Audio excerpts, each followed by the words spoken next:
ಆಮೆಗತಿಯಲ್ಲಿ ಸಾಗುತ್ತಿರುವ ರಸ್ತೆ ಕಾಮಗಾರಿ, ಮಂಜೇಶ್ವರದ ಜನಜೀವನ ಅಸ್ತವ್ಯಸ್ತ.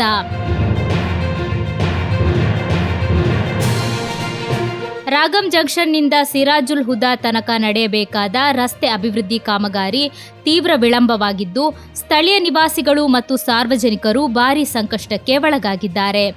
ಶಾಸಕರ ನಿಧಿಯಿಂದ ಮಂಜೂರಾದ ಸುಮಾರು 97,000 ರೂಪಾಯಿ ಅನುದಾನದಡಿ 1,300 ಮೀಟರ್ ರಸ್ತೆ ಕಾಮಗಾರಿ ಕೈಗೆತ್ತಿಕೊಳ್ಳಲಾಗಿದ್ದರೂ ಗುತ್ತಿಗೆ ವಹಿಸಿಕೊಂಡವರು ಕರಾರಿನ ಪ್ರಕಾರ ಅಗತ್ಯ ಮುತುವರ್ಜಿ ವಹಿಸುತ್ತಿಲ್ಲ ಎಂಬ ಆರೋಪಗಳು ಕೇಳಿಬರುತ್ತಿವೆ. ರಸ್ತೆಯನ್ನು ಅಗೆದು ಹಾಕಿ 2 ತಿಂಗಳುಗಳು ಕಳೆದಿದ್ದರೂ ಮುಂದಿನ ಹಂತದ കാമഗാരി പ്രാരംഭವಾಗದೇ ഇರುವುದು സാർവജനിಕರ ആക്രോശಕ್ಕೆ കാരണವಾಗಿದೆ. പൊളിച്ചിട്ടിട്ട് കുറേ ദിവസമായി ഇതിലെ പോകാൻ പറ്റുന്നില്ല. ആൾക്കാർക്കൊക്കെ ധൂള് പറിച്ചിട്ട് ജലദോഷം പിടിച്ച അവസ്ഥയിൽ കിടക്കുന്ന വരുന്നുണ്ട്. അതുപോലെ തന്നെ ഈ മണ്ണിനെ കച്ചറെല്ലാം റോഡിൽ ഇട്ടിട്ടുണ്ട്. ഈ കോൺട്രാക്ട് എടുത്ത ആൾക്കാർ ഇതിനെ ശരിയാക്കുന്നുമില്ല. നാട്ടുകാർക്ക് വല്ല ഇടങ്ങീറാക്കിയിട്ട് പോയിട്ടുണ്ട്. അതുകൊണ്ട് എത്രയും പെട്ടെന്ന് ഇതിനെ എന്തെങ്കിലും സംവിധാനം ആക്കണമെന്ന് നിങ്ങളോട് താഴെ അപേക്ഷ ചോദിക്കുന്നു. അധികാരികൾ ഇത് എത്തി നോക്കാനുമില്ല, പറഞ്ഞാൽ കേൾക്കുന്നില്ല. ഈ സമയത്തൊക്കെ ഇങ്ങനെ ചെയ്തിട്ട് ഈ ധൂളും മണ്ണും പൊടിയും പാറിയിട്ട് വല്ലാതെ ബുദ്ധിമുട്ടുന്നുണ്ട്.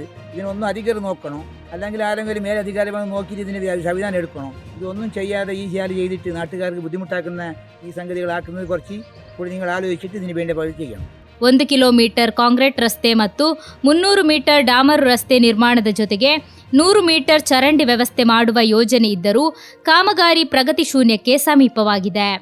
ಒಂದಲ್ಲೊಂದು ಕಾರಣ ಮುಂದಿಟ್ಟು ಕಾಮಗಾರಿ ವಿಳಂಬಗೊಳಿಸಲಾಗುತ್ತಿದ್ದು, ಇದರಿಂದ ದಿನನಿತ್ಯ ಶಾಲಾ ವಾಹನಗಳು ಸೇರಿದಂತೆ 100 ವಾಹನಗಳು ಸಂಚರಿಸುವ ಈ ಪ್ರಮುಖ ರಸ್ತೆಯಲ್ಲಿ ಸಂಚಾರ ಅಸ್ತವ್ಯಸ್ತವಾಗಿದೆ. ಅಗೆದು ಬಿಟ್ಟಿರುವ ರಸ್ತೆಯಿಂದ ಎದ್ದು ಬರುತ್ತಿರುವ ಧೂಳು ವಾಹನ ಸವಾರರು ಹಾಗೂ ಸ್ಥಳೀಯ ನಿವಾಸಿಗಳಿಗೆ ಭಾರೀ ತೊಂದರೆಯಾಗಿ ಪರಿಣಮಿಸಿದೆ. ಮಕ್ಕಳು, ವೃದ್ಧರು ಹಾಗೂ ರೋಗಿಗಳಿಗೆ ಇದು ಆರೋಗ್ಯ ಸಮಸ್ಯೆಯನ್ನು ಉಂಟುಮಾಡುತ್ತಿದೆ. ತಕ್ಷಣ ಕಾಮಗಾರಿ ಪೂರ್ಣಗೊಳಿಸಬೇಕು, ಗುಣಮಟ್ಟದ ರಸ್ತೆ ನಿರ್ಮಿಸಬೇಕು ಮತ್ತು ಸಾರ್ವಜನಿಕರ ಸಮಸ್ಯೆಗಳಿಗೆ ಸ್ಪಂದಿಸಬೇಕು ಎಂದು ಸ್ಥಳೀಯರು ಸಂಬಂಧಪಟ್ಟ ಅಧಿಕಾರಿಗಳು ಹಾಗೂ ಜನಪ್ರತಿನಿಧಿಗಳನ್ನು ಒತ್ತಾಯಿಸಿದ್ದಾರೆ. ವಿಳಂಬ ಮುಂದುವರಿದರೆ ಹೋರಾಟಕ್ಕೆ ಇಳಿಯಬೇಕಾದ ಅನಿವಾರ್ಯತೆ ಎದುರಾಗಬಹುದು ಎಂದು ಸಾರ್ವಜನಿಕರು ಎಚ್ಚರಿಕೆ ನೀಡಿದ್ದಾರೆ.